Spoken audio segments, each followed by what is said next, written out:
So it goes like, Pop, I hope the dark treats you well. You went before your time, but I'm kinda glad you hadn't survived to see your country bleed. Something I never imagined I'd ever need is to present to you my thoughts post-mortem. There was not time to discuss. Your heavily based roots have now taken rot. The country has experienced a damp spot. This comes right out of the heart of the Middle East, goes out to the Palestinians, the Syrians, the Lebanese. These wars continue to cause significant loss to all cursed to be born on the lands the Messiah walked. He was also attacked. The violence prevails and remains the heavy cross that burdens these nations, whose people are victims of corrupt negotiations that have normalized massive human rights violations. Yeah. The Messiah walked through these lands, but violence raped them redundantly. Natural elements existed abundantly. The system is flawed, and that's because of religion. It's what they make of it, law. Civil uprisings have taken this country by storm. People are angry. They don't know to whom to resort. No one's there to hold accountable.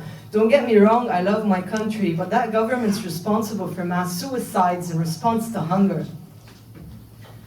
There's this one guy, he shot himself midday in the streets of Hamra. He laid down to rest. This was his protest.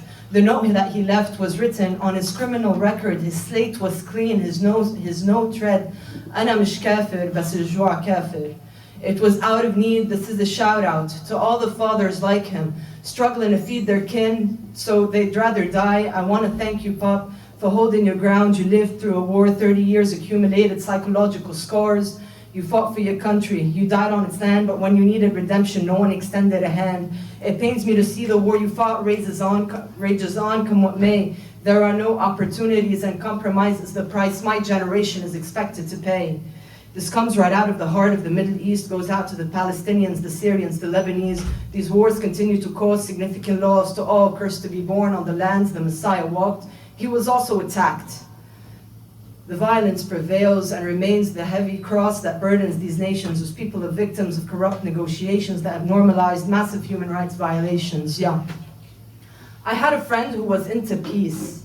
He loved like there was no other way to be. They picked him up. Now it's all over the news. Federal budgets spent to ambush some shrooms. The guy was incubating spores, but publicly made out to be a criminal, a mastermind endangering the lives of innocents. And this is all happening in parallel with the chaos. But thankfully, we've got the cops putting hippies behind bars, serving their homeland, protecting the peace. Ridiculous, but it's an accurate analogy of the state's reactions to people demanding reform. They should probably ingest that psilocybin they call, take a trip, expand their minds a little bit. I'm sick of this bullshit, man, suffocating on edge.